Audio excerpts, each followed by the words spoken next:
मन मंदिरा गजर भक्तीचा.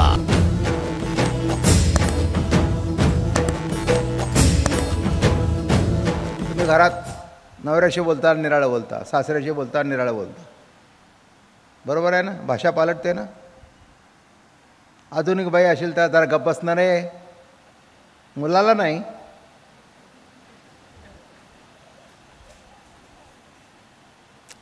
बायका खुश झाल्या, बरं वाटलं त्यांना. काय नवऱ्याला अरे गप्प बस ना बाब्या. तुम्हाला काय वाटलं, मुलाला का? नाही, मुलाला नाही, त्याला. आणि तोही हो म्हणतो, तोही गप्प बसतो. म्हणजे आई बाबे हाक मारते आणि बायकोही बाबे हाक मारते. कळलं? आता मला हीच जर भाषा ती सासऱ्यापुढे वापरताना, बरं का बाबा, याला बाब्या,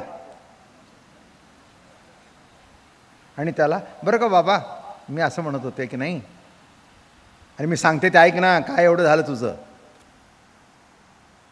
ही त्याच्या पुढे. आणि सासऱ्यापुढे गेल्यानंतर वातावरण चांगलं होतं. बाबा जरा मी काय म्हणते ते ऐकता का? सांग ना, सांग काय सांगायचं. हां कर काय आली का गोड बोलून, आली का गोड बोलून सासऱ्याजवळ. कळलं का तुम्हाला? हां, सासऱ्याला जर म्हणली असती ए बाब्याच्या बापा, काय घडलं असतं अशोकराव? बाब्याच्या बापा त्यांनी वाट दाखवलं असतं, होतून तुझा नवरा घराच्या बाहेर, हो बाहेर. पण कुणाजवळ कसं बोलावं, कोणते शब्द वापरावे हे करेक्ट कळतं. हे कळून देणारा त्यावेळेला ती बुद्धी आहे. सासूशी कसं बोलावं, असं का तसं. सुन्याला सुद्धा कळतं बरोबर कसं इकडचं तिकडे फिरवावं. काय का दोघी जणी अगदी जावा बोलत होता, माझ्याबद्दलच बोलत असेल. अहो आई खरं सांगू का, तुमच्या इतकं आमच्या जवळचं कोण आहे?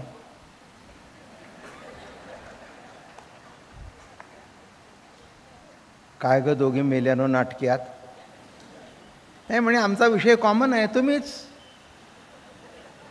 कारण शिवाय देणारा तुम्हीच आहे, गोड बोलणारा तुम्हीच आहे, आणि आता उद्या दसरा आलाय, एक साडी घेऊन टाकणारा तुम्हीच आहे. कळलं का? हे जे ज्या त्या वेळेला बोलणं प्रगट होतं, हे काही कुणी शिकलेलं नसतं, कुणी पाठ केलेलं नसतं, त्या वेळेला ते प्रकाशित होतं. त्या वेळेला ते बोलणं प्रकाशित होतं. आता आपण बरोबर आपल्या मुद्द्यावर आलो. कळलं का? देव शब्दाचा अर्थ काय? देव, दिव, प्रकाश. कुठे आलो? जो प्रकाशित करतो तो देव. कुठे आलो? फिरत 6व्या दिवशी आलो इथे आपण. देवा शब्दाभोवती फिरत होतो, पण देव म्हणजे काय? देव, दिव, प्रकाश. शब्दाची लिंक कशी आहे? देव, दिव, प्रकाश. हे बघा, डोळ्याने दिसतं, पण जिथपर्यंत काय आहे ते प्रकाशित झालं नाही तिथपर्यंत कळत नाही. प्रकाशित व्हावं लागतं. प्रकाशित झालं की बरोबर कळतं कोणाशी काय बोलावं, कसं बोलावं, काय करावं, बाहेरचा माणूस आहे कसं बोलावं. प्रकाशित होणं महत्त्वाचं आहे. काय आता तुम्ही आल्यावरून प्रकाशित होतं, हे अमके आहेत, हे अमके आहेत, हे अमके आहेत, हे अमके आहेत, हे अमके आहेत. मग त्या पद्धतीने बोलणं होतं. बरं का? महेशला महेशच समजलं पाहिजे. मी जर महेशला अशोक समजलं तर? महेश शांत आहे, दोघंही माझ्याबद्दल अत्यंत आदर आहे. ते म्हणतील आज बाबा महाराजांना असं काय झालं? तुझ्याशी जे बोलायचं ते माझ्याशी बोलतायत, आणि माझ्याशी तुला अशोक हाक मारतायत आणि मला महेश हाक मारतायत. एक मजा सांगतो, 50 वर्षांनी माणूस भेटू दे, पण तो भेटल्यानंतर त्याची फाईल बरोबर पुढे येते. आणि पुढचं एक वर्म सांगू का? त्यांनी जर तुमचे 25 रुपये बुडवले असतील ना,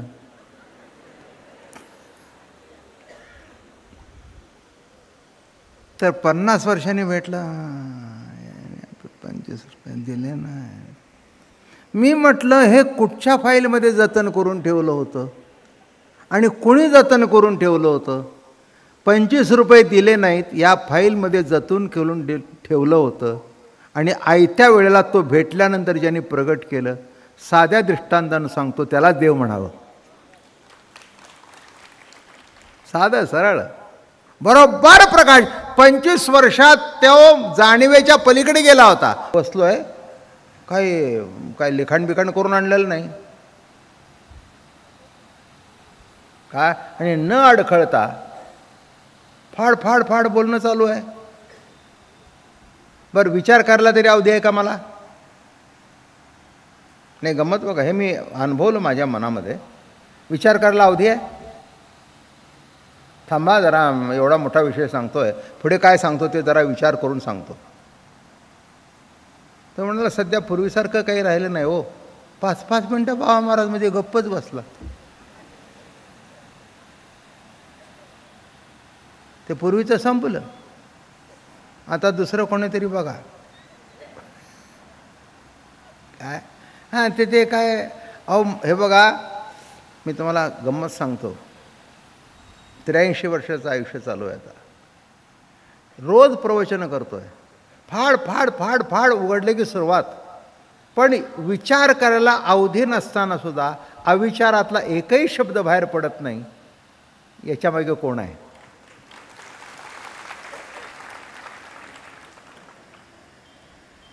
नाही का?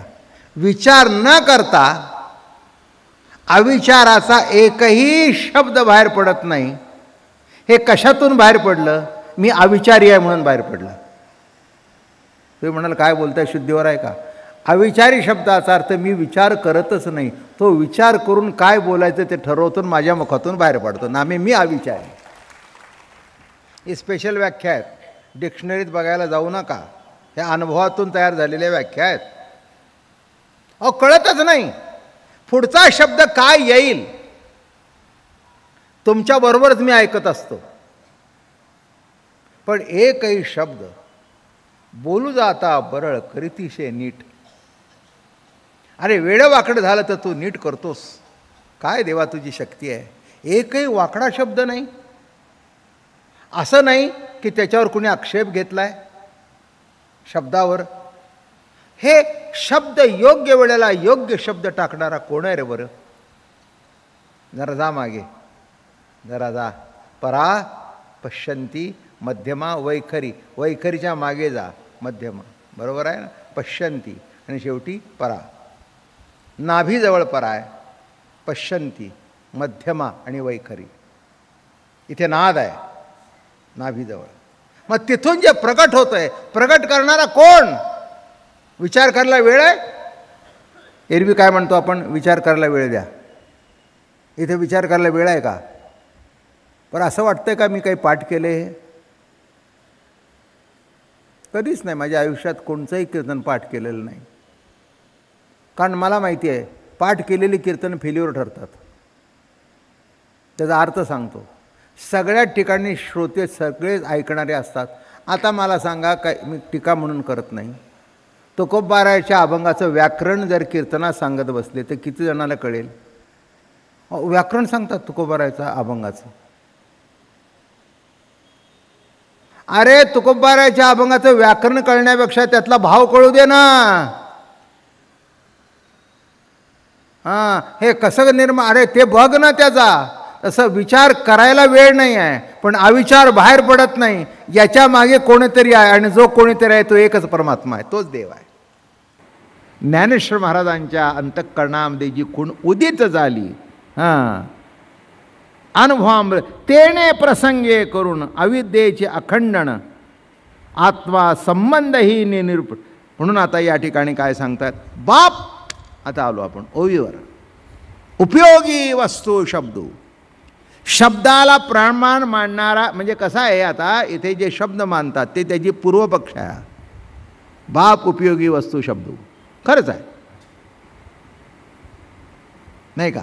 आता ही माझी प्रवचनं चालण्याकरता आणि तुम्ही ऐकण्याकरता बाप उपयोगी वस्तू शब्द हे मानायलाच पाहिजे.